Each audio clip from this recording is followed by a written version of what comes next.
the chat box.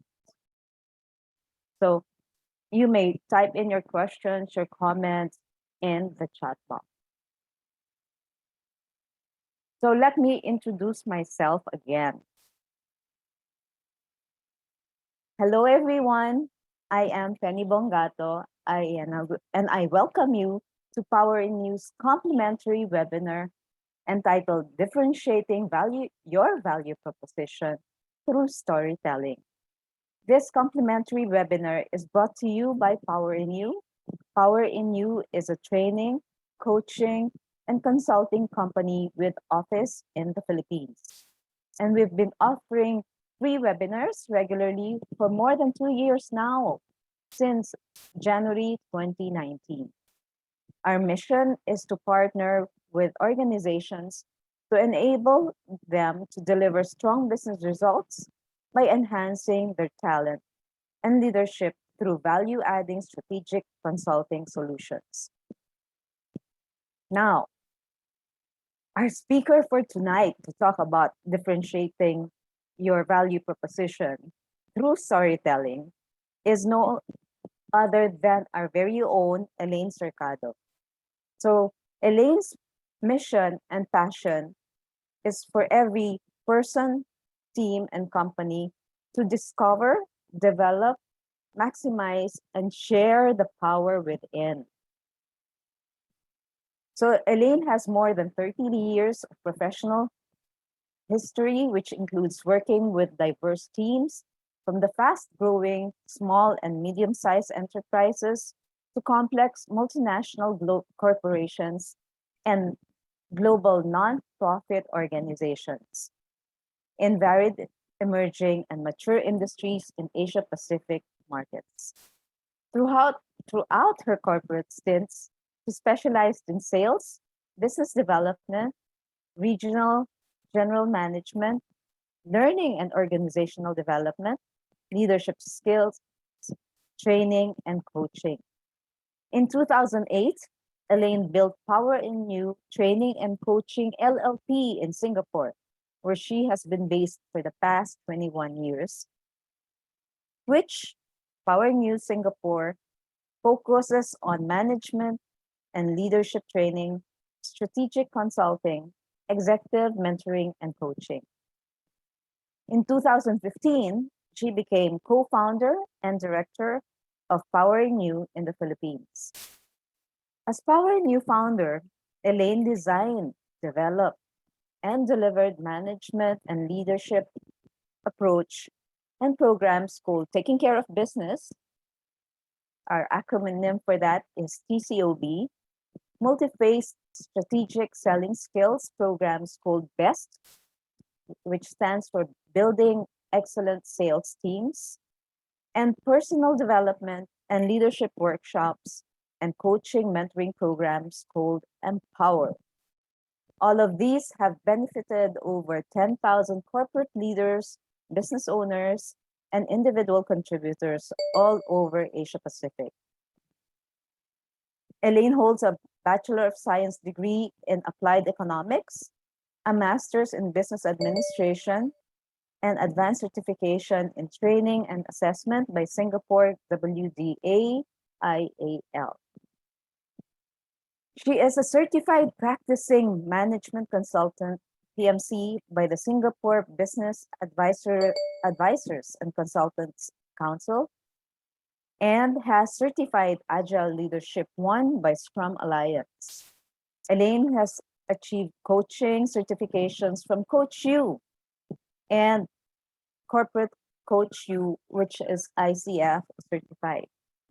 Elaine is also certified by global training provider Sagos Group in storytelling, creating and delivering powerful presentations, and various management and leadership courses.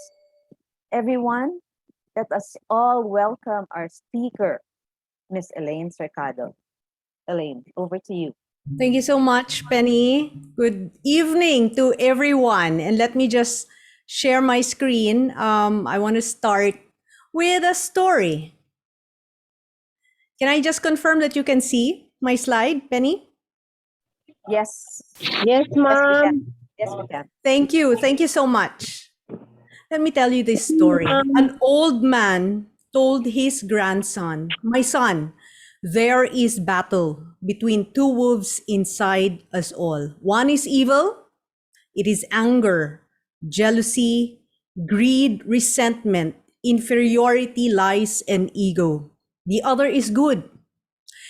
It is joy, peace, love, hope, humility, kindness, empathy, and truth." The boy thought about it and asked, "Grandfather, which wolf wins?" And the old man quietly replied, "The one you feed." Such a powerful story, isn't it? So the one we feed our mind, be it positive, negative, or whatever it is what will grow inside of us.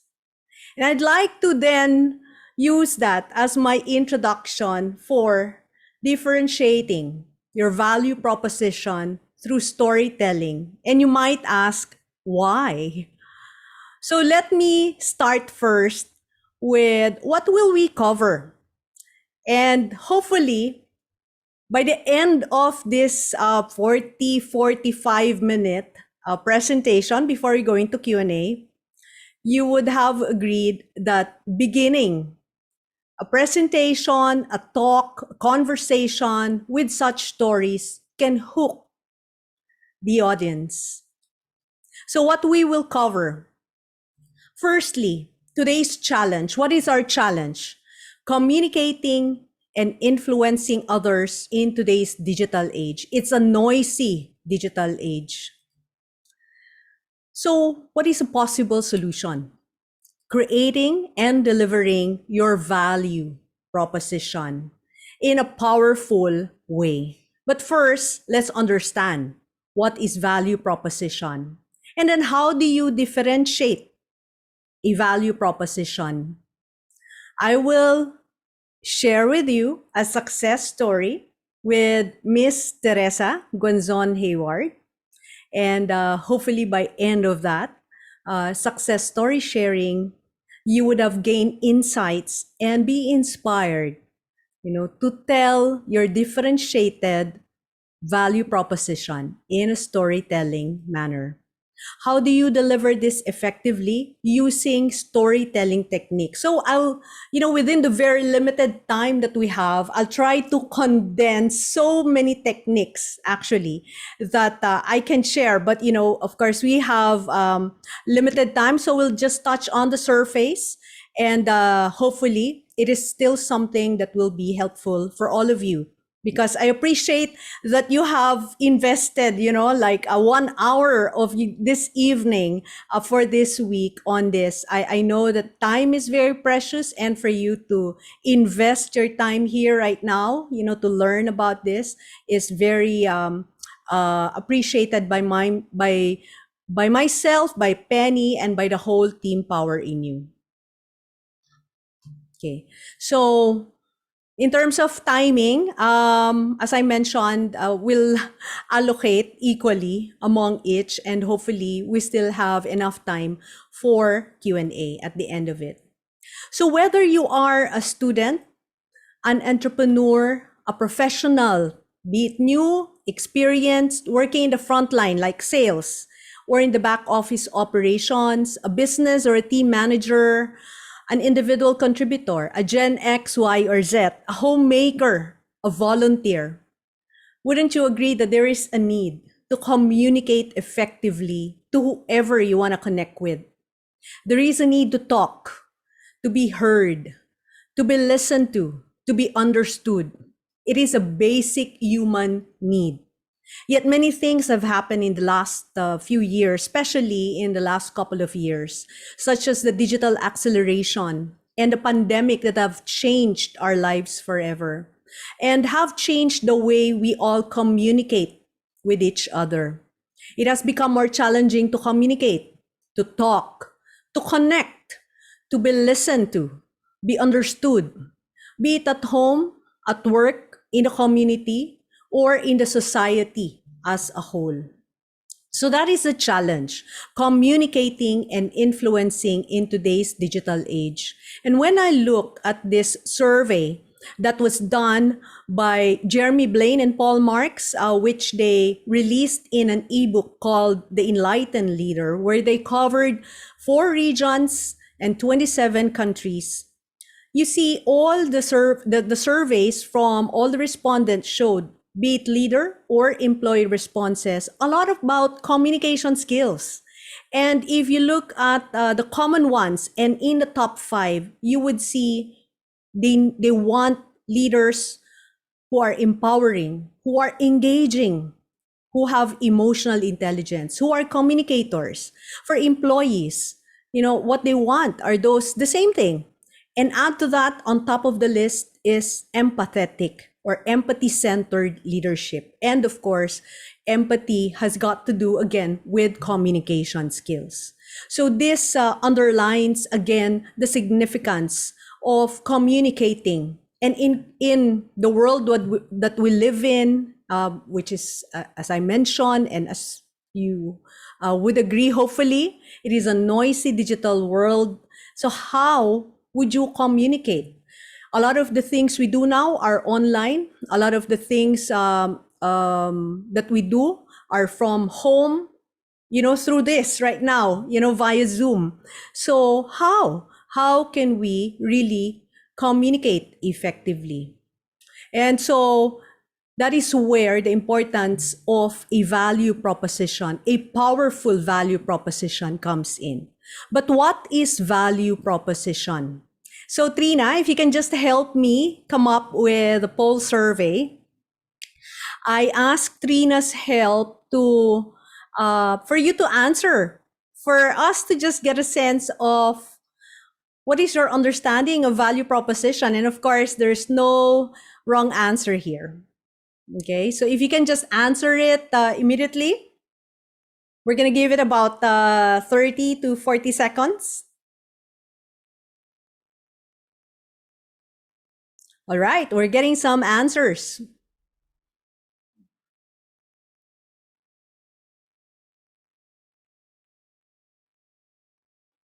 We have once we reach about 70% respondents, we'll stop there.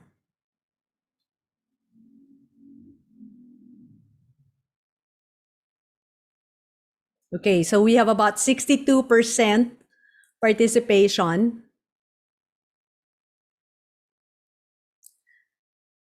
So perhaps, Trina, we can stop. Are you able to share the results?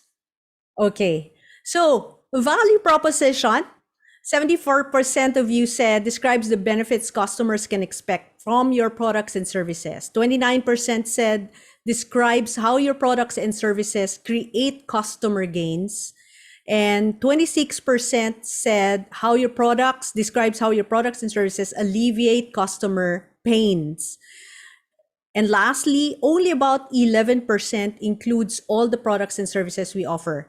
And if you're in that 11%, very good, because as you would find later, it is not necessarily for all products and services that we offer. And to those who answered the first 3 in terms of describing the benefit, describing the customer gains, and the ones that alleviate customer pains, you're correct. And I will expand on that shortly. Okay, so thank you so much for joining that survey or polling that we just had. And so let us understand what is a value proposition. And let me take from the popular knowledge source strategizer.com. They popularized the value map. Okay, so if you go into their website, strategizer.com, they have popularized the BMC, Business Model Canvas, and also the VMC, the value map proposition.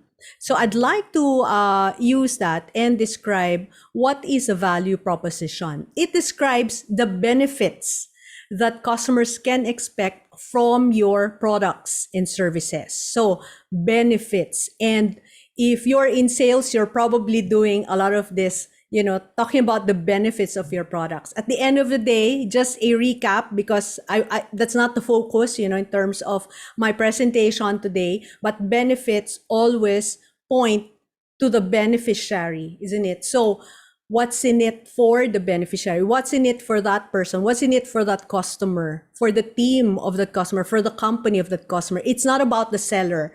It's about the one receiving, that product and services. Value map then describes the features of a specific value proposition in your business model in a more structured and detailed way. And how do you structure it? Okay, so I'll go into that shortly. It also breaks down the products and services, or the value proposition, into products and services, which is on the left side of this equation that you see, and into pain relievers, which is this bottom, the Band-Aid, and the gain creators, which is on the top part of this diagram. And so if we were in the office setting, we would understand first, what are the gains desired by our customers? What are the pains that they are experiencing that need to be alleviated, that need to be relieved? And what are the products and services that we can offer to create that gain that they desire and to relieve that pain that they are experiencing? And so the value proposition map being this whole diagram, describes all of this to match the needs, the pains and the gains desired by the customer. And in a personal context, you might ask, how does it apply? It does. At home, when we talk to our family, they do have their pains. They do have gains that they want to achieve. And so if we want to be value adding to them, then we will focus on that. We'll focus on that which answers the gains that they want to achieve and the pain that need to be addressed. Let me walk in more detail, and I'll be very brief here because in the interest of time, as I mentioned, we'd like to get into all the tips as well from Ms. Teresa Guanzon-Hayward. The products and services, if you are going to use this template, which is for everyone to use, if you go to their website, this is the list of all the products and services that a value proposition is built around. And I say all, but in the end, when we deliver that pitch of our value proposition, we don't necessarily use all. And I'll go there in about 3 slides from here. Okay, gain creators, this describes the specific, and keyword here is specific. So meaning you would have done your research about what is that gain that they want to. So there are, of course, usually our marketing communications, which are very generic. We're not talking about that. We're talking about the specific customer gain desired. So that means talking to your customer, so that you understand, for Mr. XYZ, for Penny, for Jeff, for Lynn. I'm looking at your pictures and I'm just looking at the names right now and the thumbnails. And what is the specific customer gain that you'd like to achieve? Pain reliever describes how your products and services alleviate specific customer pains. And again, the keyword there is specific. So it has to be done after a research, after talking with your customers, potential customers, or in a personal setting with the people that you want to interact with. Pain reliever, how do you alleviate? You explicitly outline how you intend to eliminate or reduce. And keywords here, there's usually something that the person wants to reduce. And that's why the icon of a Band-Aid was used. It usually reduces the pain of a wound, right? Of a pain, so that annoy your customers before, during, or after they are trying to complete a job, or that prevent them from doing so. Gain creator, these ones also have to explicitly outline how you intend to produce benefits that your customers expects, desires, or might be surprised to. Because sometimes, this gain, that person might not have thought of right away, but because it is a surprise, sometimes we have customer delight programs that we give that surprise customers that actually they get to realize this is very beneficial for me. It's a gain, and that can be including functional utility, social gains, positive emotions, and cost savings, or economical benefit. Now, I asked you the question earlier in the survey. Is it equal to all customers? Do we need to say all the products and services? The answer is no, because not all products and services have the relevance to your customers. Some products are essential. Some products and services are nice to have. And so we have to also understand what is essential and what is a nice to have. Putting it all together, what matters then is the fit. So if this is your customer pains and gains desired, and these are what they want, in terms of the jobs to be done, there has to be a fit. And where you can make a difference is when you address essential. Okay, because there's no point addressing a desired customer gain if it is not an essential, if it's a nice to have only, right? And are you addressing extreme customer pain? So when it addresses the most important pain of that customer, then, you have a strong value proposition, there is a fit, you have a powerful story to tell. And so let me now go into the next one, which is how do you then create and how do you deliver that value proposition? There is in the same website, strategizer.com, there is a value proposition template. And I strongly recommend you try to use this. This is their value proposition in one sentence. It's not easy, but once you reflect on it and you're able to narrow it and really put it in one sentence, then you can have a very powerful value proposition, perhaps for one product that you offer, for one service that you offer, or for an idea that you have, or for a service that you are committing to. And so if you can't read it, hopefully you can, but just in case you can't read, our blank products and services help blank the customer segment, the specific customer segment who want to blank, this is the job to be done by blank and blank. This is the customer gain or customer pain, and blank blank, which is again the customer pain or gain. So the first can be the gain creator and the pain reliever. The first or the second can be the customer gain or the pain reliever, as long as you mention both.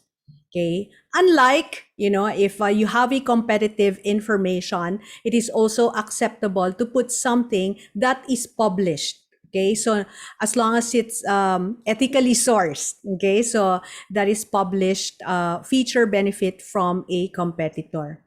Now, more importantly is that you try it. Be it for your personal, your team, your company, community mission, practice makes perfect. So delivery, pitching it is something that you would have to try. Okay. Tell that to a person, refine it, keep doing it until it feels right. Okay. So for me, I would say I am Elaine Cercado. I help you by discovering, developing, maximizing the power in you.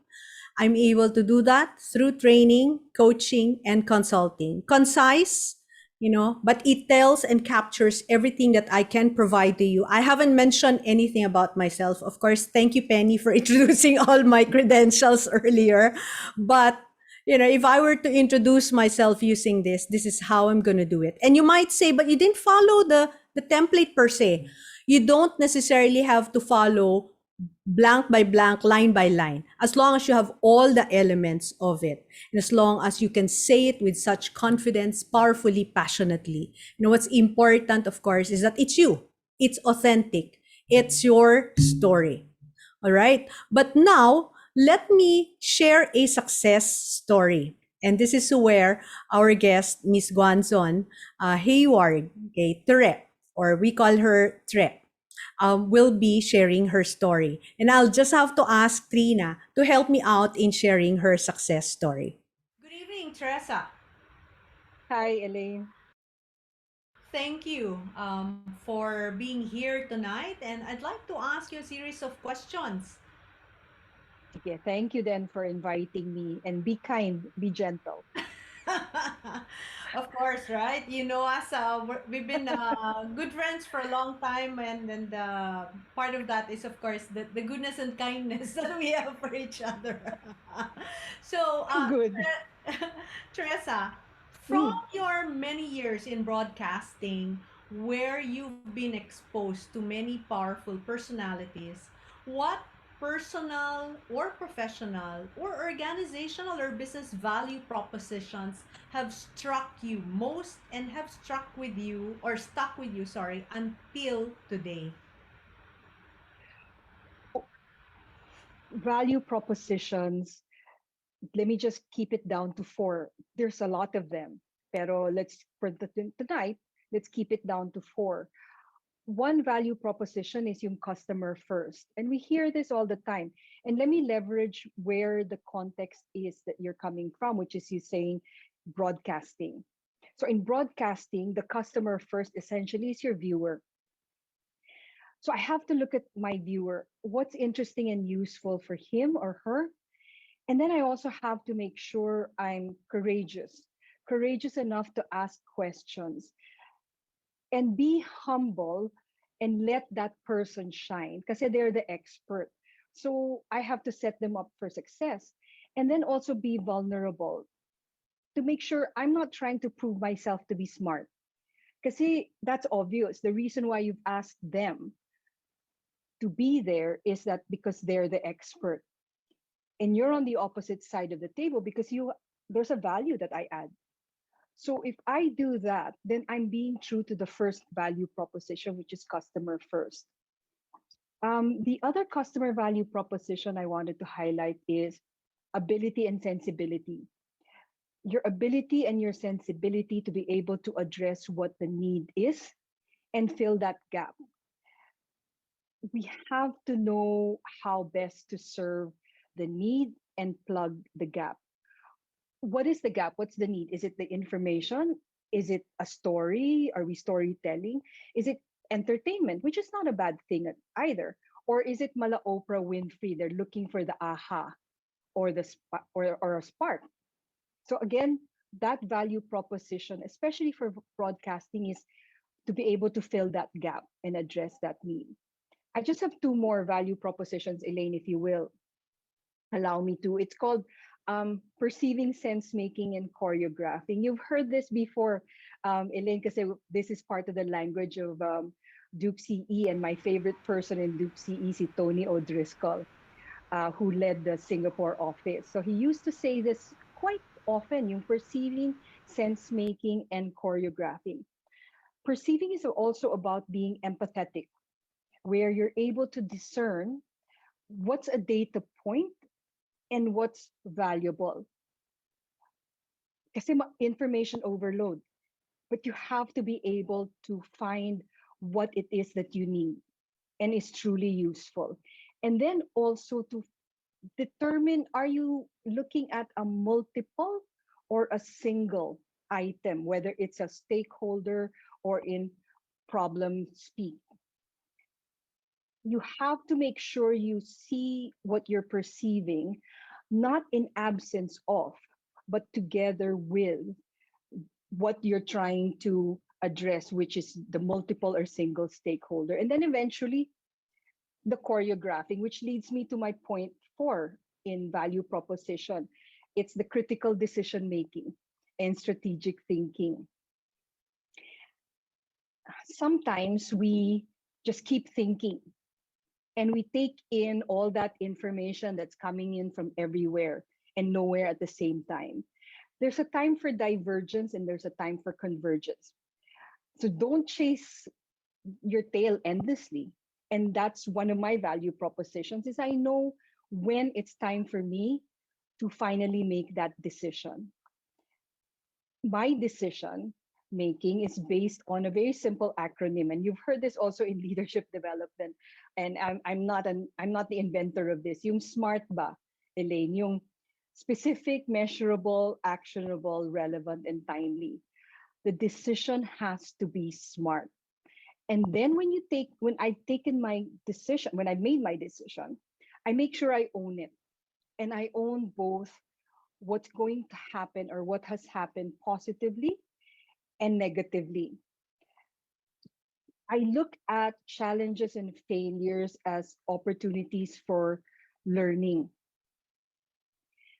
So it all ties together. It's not so much distinct components of value propositions, but taken all together, to me, it's a very powerful value to bring to the table to whomever I am having that conversation with.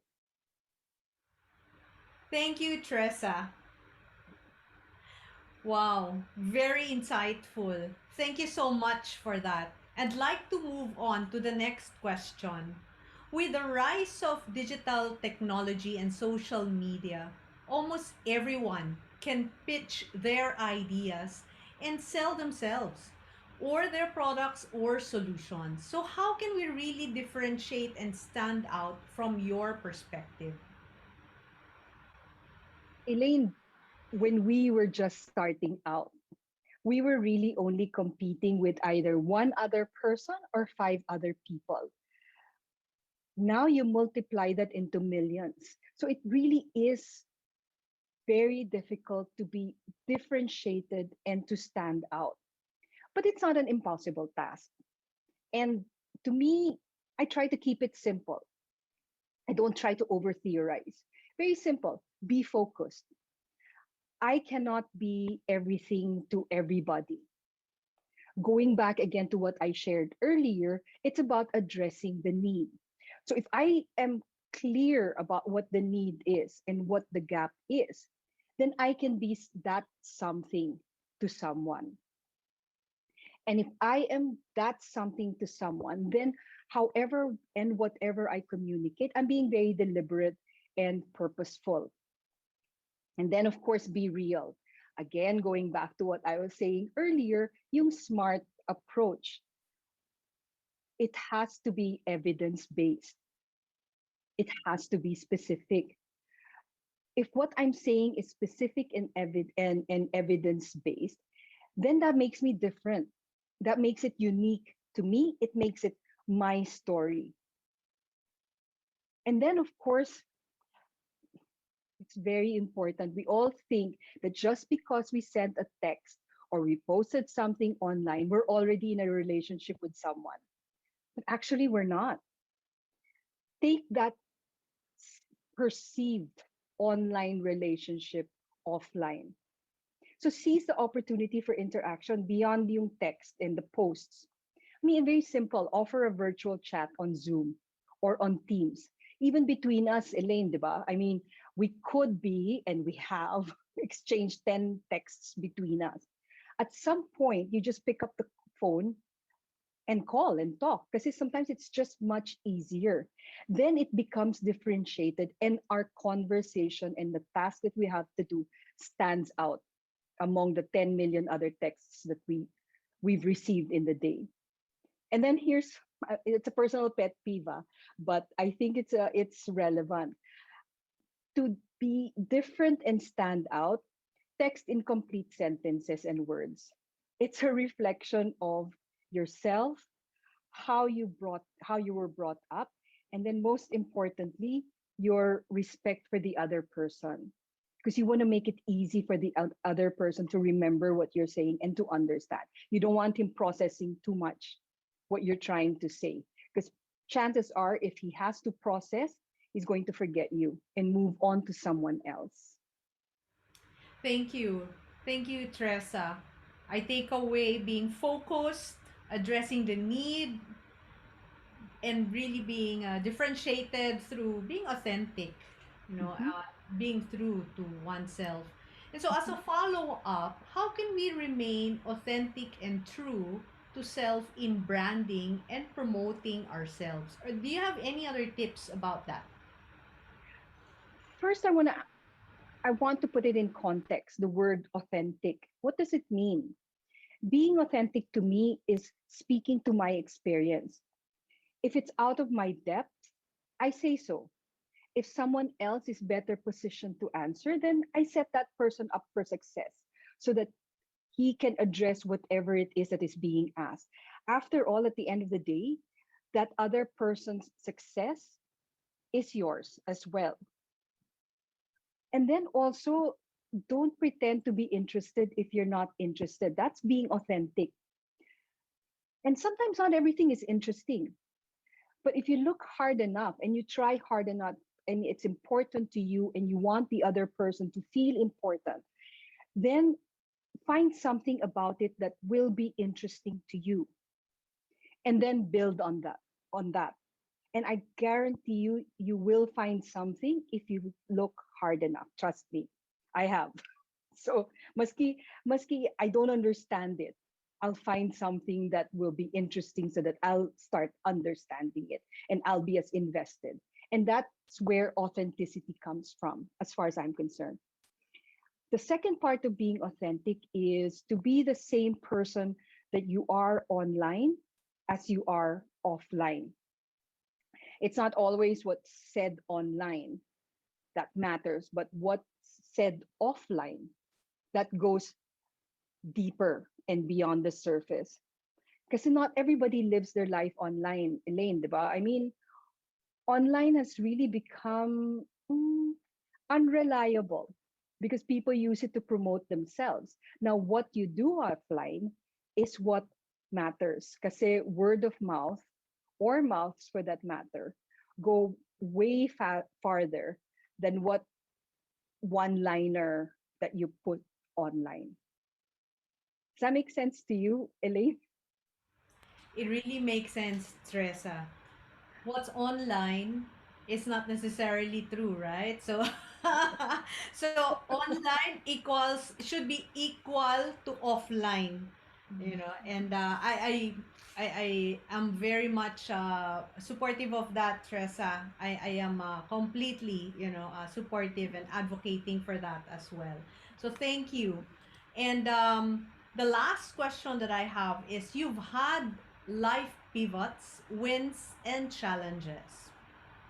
How have this contributed to Teresa Guanzon-Hayward's personal and professional value proposition?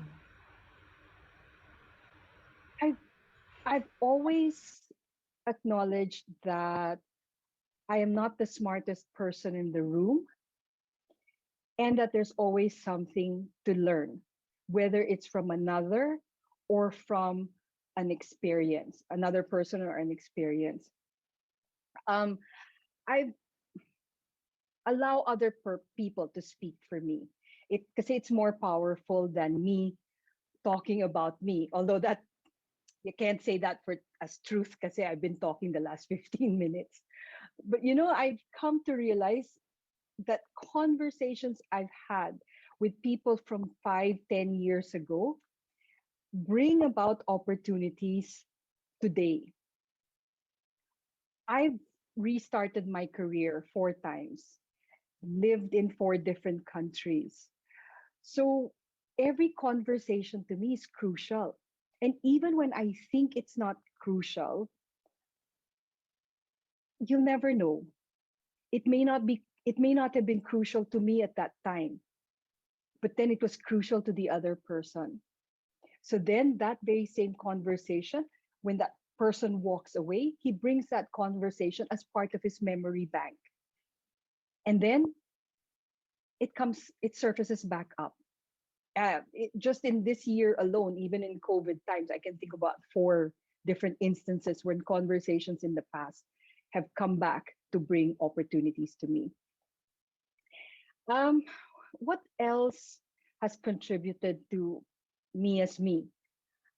I like me, warts and all. And I'm thankful, Elaine, you take me also for warts and all. And then I'm not afraid to start lower than I was before, because every time I move, I'm essentially a nobody. Not that I'm saying I'm somebody now, but I'm a nobody because people have no experience with me. So I'm not afraid to start over. And even if I'm coming in from a certain level, just start over. There's so much to learn, unlearn, relearn, and then also learn to be not tone deaf. Can I just say that? Because when you've lived in so many different countries and have dealt with so many individuals, to not be tone deaf to culture and to how we all differ from one another. Let me stop there because I can go on forever. So many pivots. To this day, I'm still pivoting.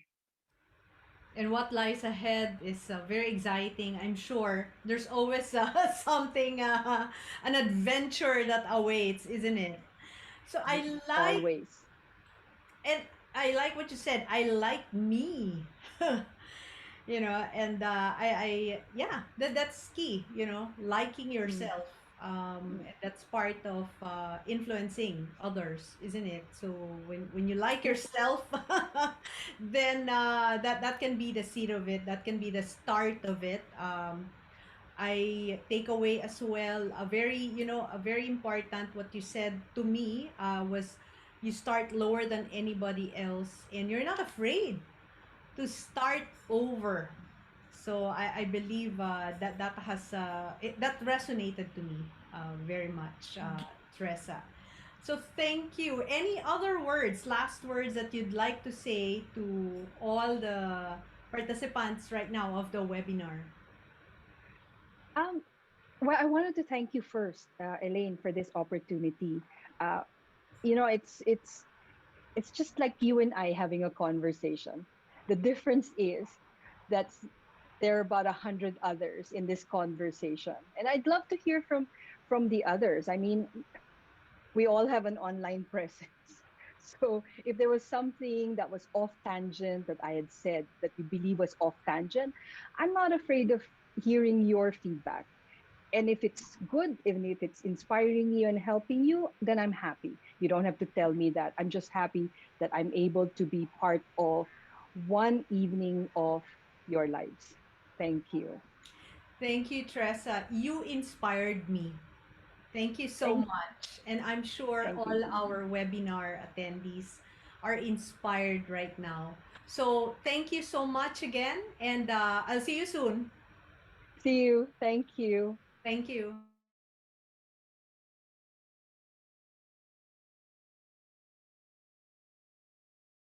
Can I just get a confirmation? You see my slide, Penny, Yes, Trina? yes, we can see Okay. you. Thank you. What a powerful story and sharing, isn't it? From Teresa Guanzon-Hayward. And for those who are older, you probably recall she was once a broadcaster in the television in the Philippines. And of course, she's based in Singapore. And she's been based in 4 countries, as she mentioned. So she's a very good friend. And I'm really, really honored to, for her to share her stories and her insights and tips.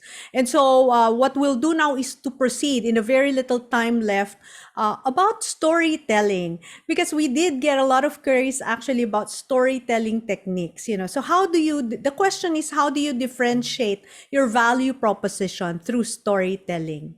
So, story does not grab power, it creates power actually. And why is story powerful? Because our brains store not raw but processed data. Their preferred format is not the bits and bytes, but the story.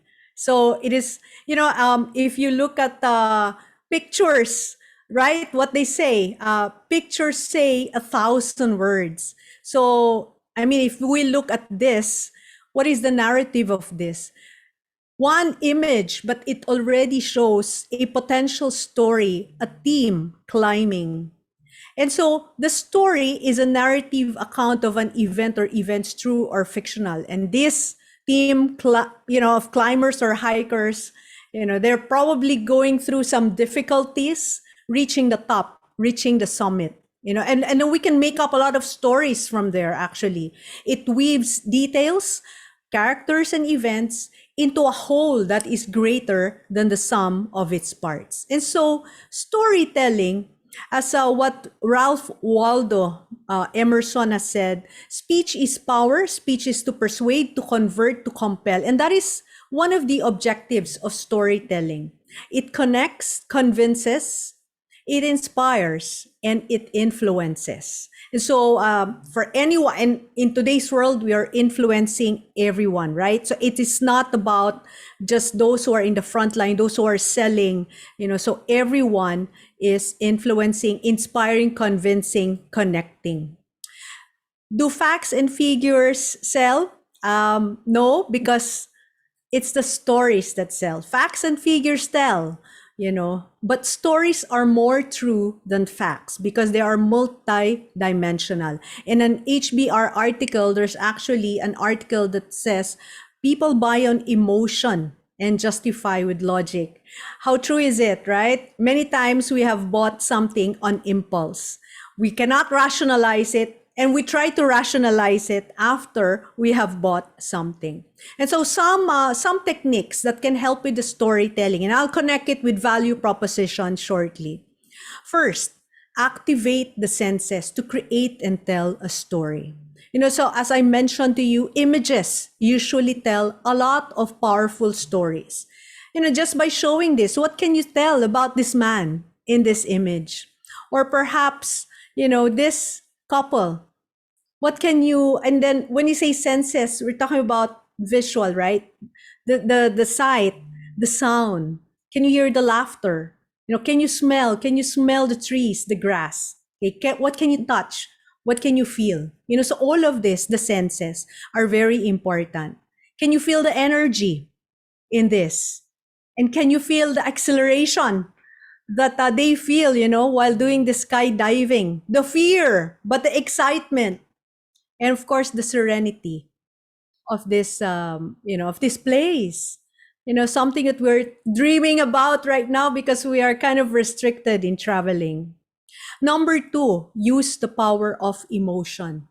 Very, very important in storytelling because the anatomy of our emotion says that it starts with our brainstem, We actually have that immediate response, which is then controlled by our mammalian brain, the limbic, which is our emotional response, and then the neocortex, which is our thinking brain.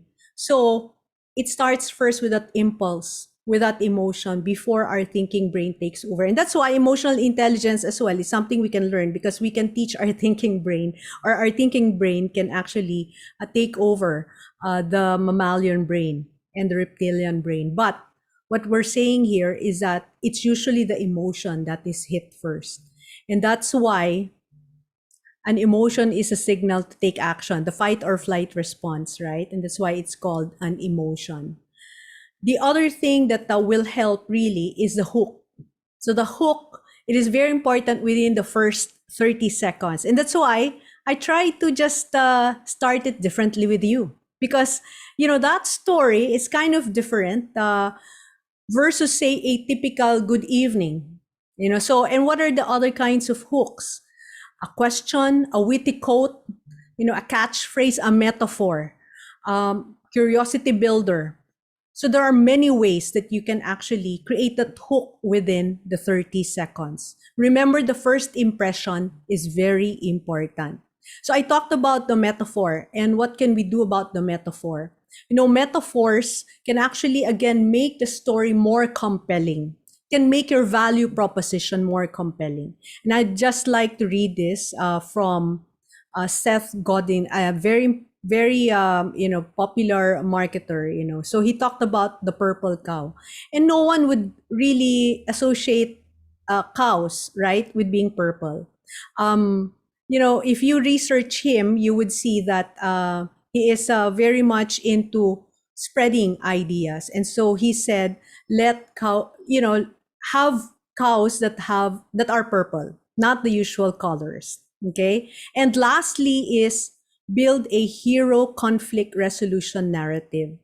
So this is very important. We all like the Cinderella story. We all like fairy tales, and that is also saying that there has to be a beginning, middle, and end in a story. So we usually have the plot and characters. We have the catalyst for that conflict, and a climax, where the hero wins, and helps that person who is being saved. And of course, the resolution to that conflict. So there's a lot of things that have to be considered in a storytelling. But probably the question is in your mind is, what's got to do with the value proposition? Because by storytelling, by using some of these techniques that I mentioned, you can differentiate your value proposition.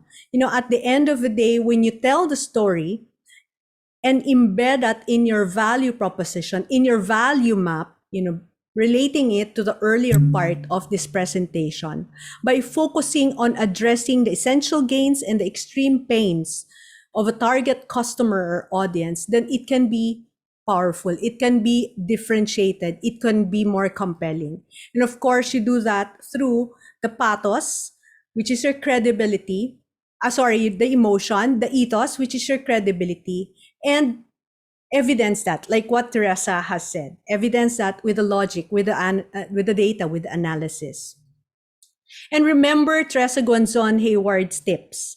The powerful value propositions that she mentioned: put customers first, have the ability and sensibility, use perceiving, sense-making, choreographing, do critical thinking and strategic thinking. And of course, how to differentiate and stand out. She mentioned many ideas there, many insights, and I hope you remember to be focused, to be deliberate and purposeful, to be real and evidence-based, to develop not just online, but more importantly, the offline relationship, and seize opportunity for interaction beyond social media.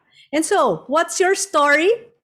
Thank you, and keep growing the power in you. And over to you, Penny, for probably one question left in the time left for us. Okay. It's a very powerful presentation, and thank you very much for that. I have a question here from Lynn Espinosa. Instead of standard customer first, is employee first a good value proposition as well? This is because of the belief that if you genuinely take care of people, this will translate to best performance, hence great customer satisfaction. What do you think, Elaine? Yes, I support you, Lynn. I'm an advocate of that. We take care of our employees, and they take care of the customers. So people first. People first. Can also be, yes. The reason, and when we say people first, when we say customers first, those customers can be the employees as well, right? The stakeholders, the top management, the owners, when you put that into that context, their customers can be their employees, right? So customer, like what Teresa said, is a person you're serving. Like in her case in broadcasting, it's the viewer. So put that don't be so hung up with the word customer. Customer, you can associate that to the person you are serving, and that person can be the employee, or if you're a homemaker, that can be the persons in your household. Yeah. Thank you very much. I appreciate that. Thank you, Lynn. That question.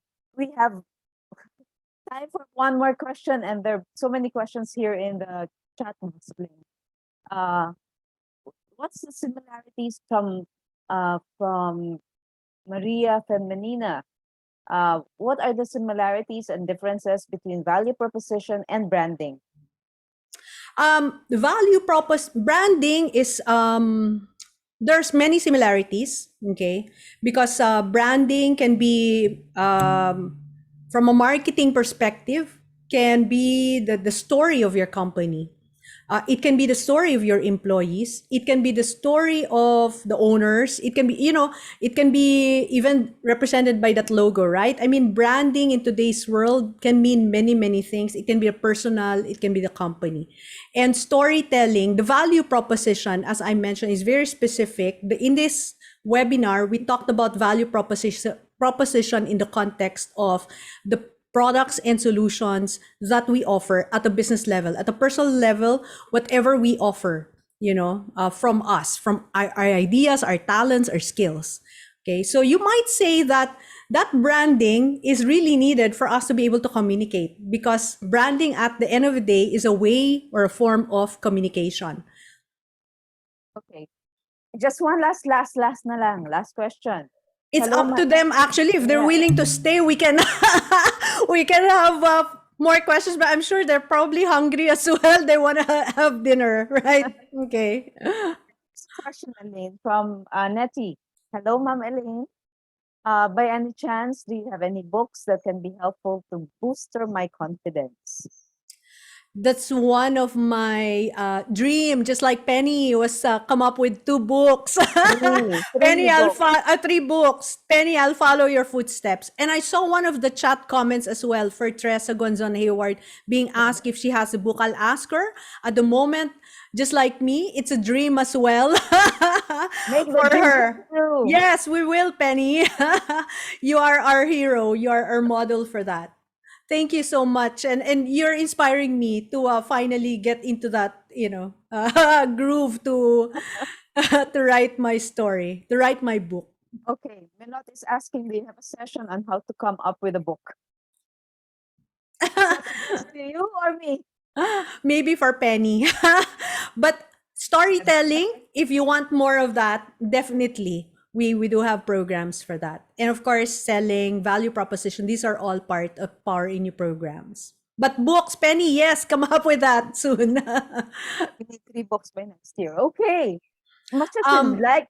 Go ahead, Elaine. And no, I just want to say thank you so much for the time that you have given. And rest assured, for the questions that we were not able to answer, we will answer them and send to you when we blast the recording of this webinar.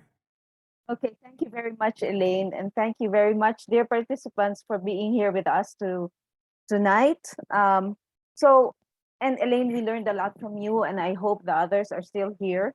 We'd like to talk about our next webinar. So don't miss out on the webinars that we are hosting, the free webinars. Subscribe at www.powerinu.com.ph to get updates on events, webinars, and free resources from POWERinU and its partners. So we invite you to our October 5 webinar, and it's entitled The 5 Reasons the hashtag in the title, hashtag remote work revolution will be dangerous for some of us. And we have an international speaker, Dan Sodergren. And, the future of work is going to be more about employee engagement. And that was said already. And the creation of a positive company culture more than ever before. But our managers and leaders and those who lead really ready for this. So our next webinar Dan will talk about find out the 5 key things you will have to do to thrive in the next 5 years. That's something for us to be excited about, to hear from that. How can we thrive in the next 5 years? Our speaker will be Dan Sodergren, the co-founder of Your Folk in the UK. In his spare time, Dan is a digital marketing and technology expert from the BBC, donning the cape of consumer champion on shows like BBC Watchdog, The One Show, Rip Off Britain, and marketing tech specialists for super shoppers, and listen to this, real, fake, and unknown. So his favorite would be reviewing the newspapers from a tech point of view for BBC Breakfast. Dan is also a host and guest on podcasts and webinars, speaking as a futurist, as well as being a guest on countless radio shows. So everyone who registered in this webinar will automatically get an email invite for our next webinar. So we hope you can join us on October 5. Lastly, everyone can access the recording of this webinar through our website, POWERinU's website, Facebook page, and YouTube channel. So before we officially end, we'd like to request for 10 seconds of your time to answer this 2-question poll that there's a link in your chat box. You can click that link or you can scan the QR code you see on the screen. Your responses will help us further improve our webinars. Thank you so in advance for your feedback. And everyone, thank you again for joining us. I know we went 4 minutes over time, but thank you so much for being here with us. And please join us again in our next webinar. One thing that we will always say to you, thank you, Elaine. And one thing that we, POWERinU, will say to you, stay safe, everyone. Stay safe, be healthy, and God bless. Thank you, everyone. Thank you.